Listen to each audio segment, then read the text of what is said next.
Pernah dengar nggak sih cerita-cerita tentang orang yang punya kekuatan di luar nalar? Nah, kali ini kita bakal balik ke masa lalu, ke Indonesia abad ke-19, buat kenalan sama seorang ulama karismatik yang kisah-kisahnya udah jadi legenda. Yuk, kita selami bareng kehidupan dan keajaiban suci dari Mama Falak. Eits, tapi sebelum kita bahas lebih jauh cerita-cerita hebatnya, ada satu kata kunci nih yang harus kita pahami dulu, karena semua ceritanya berpusat pada konsep ini. Jadi, apa sih sebenarnya yang dimaksud dengan karamah? Oke, jadi gini, penting banget buat kita bedain ya. Karamah itu bukan sulap, bukan trik, apalagi sihir. Ini dia anggap sebagai anugerah langsung dari Tuhan. Semacam tanda atau bukti kalau orang ini memang punya kedekatan spesial dengan Sang Pencipta. Nah, dengan pemahaman ini, kita jadi lebih siap buat ngelihat betapa luar biasanya kisah-kisah beliau. Sekarang, mari kita kenalan lebih dekat sama tokoh utama kita. Namanya Mama Tubagus Muhammad Falak. Beliau lahir di Banten tahun 1842. Wah, udah lama banget ya, di zaman yang pastinya beda banget sama sekarang. Uniknya, nama lahir beliau kan Tubagus Muhammad. Tapi beliau dapat julukan atau gelar Falak, yang artinya astronomi, langsung dari gurunya waktu belajar di Mekah. Kenapa? Soalnya beliau ini dianggap punya ilmu yang dalam banget, termasuk soal perbintangan.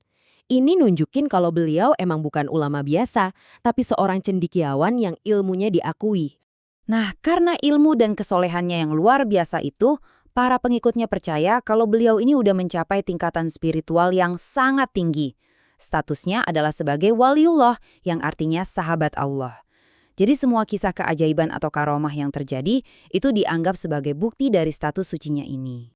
Oke, terus gimana sih status wali ini terbukti di mata orang banyak? Nah, kita mulai dari cerita pertama yang benar-benar bikin namanya melegenda. Ini bukan perang fisik pakai senjata ya, tapi perang di alam gaib. Lawan yang beliau hadapi kali ini juga bukan orang sembarangan. Mereka adalah para dukun. Ya, kita tahu ya, dukun atau ahli sihir lokal. Di zaman itu, peran mereka cukup besar di masyarakat, tapi beberapa praktik mereka dianggap gak sejalan sama ajaran Islam yang murni. Disinilah konfliknya dimulai. Dakwah Mama Falak ini ternyata efektif banget. Beliau ngajarin orang-orang buat nggak lagi minta tolong ke dukun. Akibatnya, wah, para dukun ini kehilangan pasien, kehilangan pemasukan. Jelas mereka marah besar dan akhirnya memutuskan buat menyerang Mama Falak. Tapi serangannya pakai ilmu gaib. Apa yang terjadi selanjutnya? Menurut kesaksian orang-orang yang melihat langsung, benar-benar di luar nalar. Suatu malam, katanya banyak gumpalan cahaya yang diyakini sebagai serangan sihir datang menyerbu rumah Mama Falak. Tapi anehnya, gumpalan-gumpalan cahaya itu sama sekali nggak bisa masuk. Cuma melayang-layang di atas atap, terus mental, terpental jauh.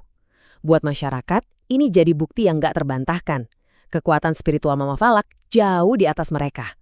Kalau tadi lawannya dari dunia gaib, cerita berikutnya ini lebih membumi. Ancamannya lebih fisik. Dari ilmu sihir, sekarang kita pindah ke pertarungan nyata. Lawan kali ini adalah para jawara.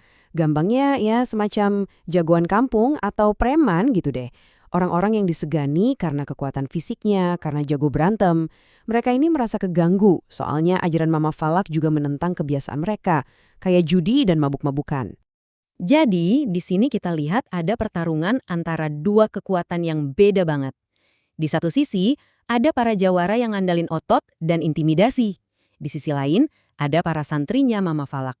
Senjata mereka bukan golok atau pisau, tapi ajaran spiritual dan doa khusus dari guru mereka yang disebut wirid syaman. Dan hasilnya, wah ini yang bikin makin takjub. Pas para jawara datang buat menyerang, yang maju ngadepin itu justru para santri. Dan dengan bekal doa khusus itu, para santri yang biasanya cuma belajar ngaji, ternyata bisa dengan mudah ngalahin para jawara cuma dalam hitungan menit. Yang paling luar biasa, Mama Falaknya sendiri bahkan gak perlu ikut turun tangan. Kekuatannya seakan-akan bisa ditransfer ke murid-muridnya. Oke, dari dua cerita tadi yang penuh aksi, kisah ketiga ini mungkin yang paling personal dan menyentuh. Ini adalah sebuah peristiwa yang dianggap para pengikutnya sebagai karamah terakhir, semacam tanda kehormatan di penghujung hidupnya. Sesaat sebelum beliau wafat, Mama Falak cerita ke murid kesayangannya tentang sebuah penglihatan. Beliau bilang, "Aku baru saja dikunjungi oleh guru-guruku yang sudah meninggal." Beliau bahkan nyebutin nama-nama besar, ulama-ulama legendaris yang juga jadi gurunya.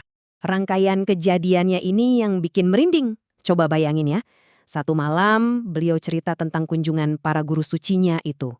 Besoknya beliau meninggal dunia dengan sangat tenang. Buat murid-muridnya, ini jelas bukan kebetulan. Mereka percaya kalau guru-gurunya itu datang sebagai rombongan penjemput yang terhormat. Sebuah karomah terakhir yang menandai perpisahan seorang wali. Jadi dari 3 kisah tadi, perang melawan ilmu hitam, kemenangan atas preman, dan perpisahan yang suci, apa sih yang bisa kita simpulkan?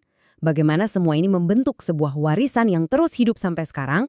Warisan Mama Falak itu benar-benar kuat. Kisah-kisah tadi jadi semacam bukti otentik statusnya sebagai waliullah.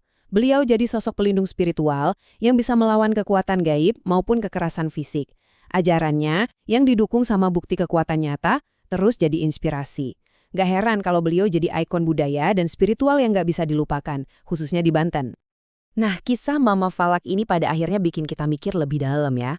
Lepas dari sosok beliau, gimana sih cerita-cerita tentang keajaiban semacam ini bisa membentuk bahkan memperkuat keyakinan suatu komunitas, turun-temurun dari satu generasi ke generasi berikutnya? Sebuah pertanyaan yang menarik buat kita renungkan. Terima kasih sudah menyimak.